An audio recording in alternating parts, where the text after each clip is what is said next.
Hi guys, welcome to the channel. In today's video, I'm going to show you how you can add Amazon gift card to Cash App.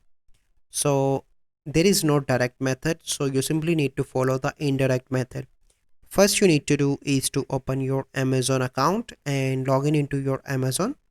So once you log in, you simply need to click on your profile picture and you simply need to go on to the here you can see that gift card.